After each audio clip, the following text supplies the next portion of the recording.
불로초는 소금이었다. 지구상의 모든 동물 중에 염분을 많이 섭취하는 동물일수록 평균 수명이 길어진다고 합니다.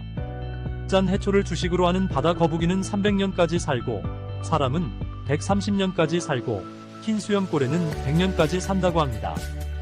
그 밖에 다른 동물들도 어떠한 방법으로든 소금을 많이 먹는 동물일수록 평균 수명이 길다고 하네요. 우리나라는 1907년도에 처음으로 천일염을 생산하기 시작하면서부터 사람들의 수명이 획기적으로 늘어나기 시작했으니 소금이 인체에 얼마나 중요한 효소인지를 알게 해주는 대목입니다. 1912년도 통계자료에 의하면 우리나라 사람들의 평균 수명은 28세였고 남한과 북한의 총 인구는 1200만 명이었다고 합니다. 그런데 천일염 생산이 기하급수적으로 늘어나면서부터 사람들의 평균 수명도 기하급수적으로 늘어났다는 사실입니다.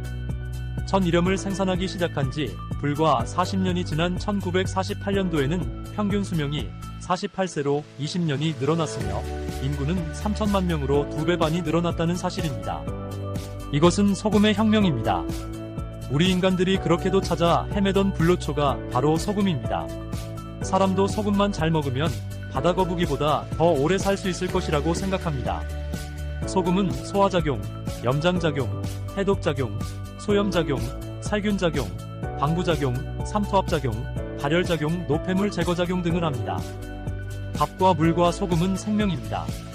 이 3대 식품은 반드시 비율이 맞아야 모든 신진대사가 원활히 작동할 수 있습니다.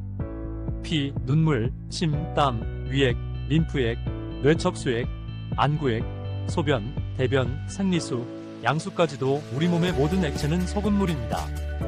그것도 세계보건기구에서 설정한 0.9%의 염도를 유지해야 건강을 지킬 수 있습니다.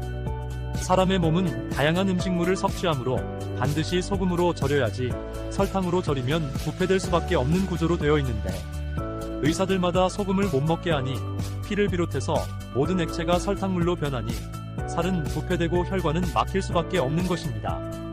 소금은 물을 부른다. 사람에 따라 차이는 있으나 성인은 하루에 2500ml 이상의 물을 필요로 하는데 적당량의 소금을 먹지 않고는 이렇게 많은 물을 먹을 수가 없습니다.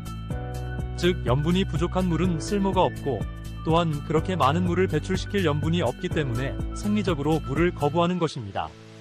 즉 물이 들어올 때는 맹물로 들어왔지만 나갈 때는 소금의 도움이 없이는 단 한 방울도 맹물로는 빠져나갈 수가 없기 때문입니다. 눈물도 짜지요.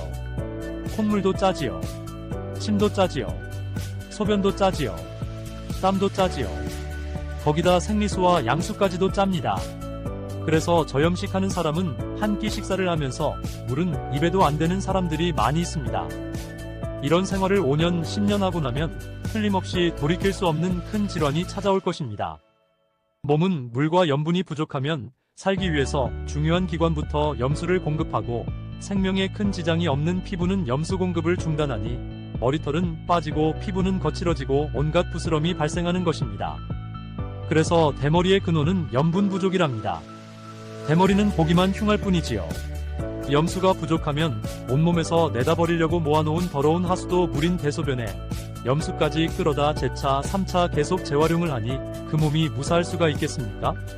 그래서 이런 사람들은 하루에 소변을 2-3번 밖에 안 본다고 합니다. 주변 사람들 중에 암이나 당뇨나 혈관질환 같은 중병으로 죽거나 고생하는 사람 치고 고염식하는 사람이 있는지 찾아보십시오. 아마 쉽지 않을 겁니다. 이러한 환자들은 체내 염도가 0.4%가 넘는 사람이 없다고 합니다. 적당한 염분 섭취로 건강하시길 바랍니다. 염분 부족은 만병의 근원이며 좋은 물, 좋은 천일염은 생명입니다.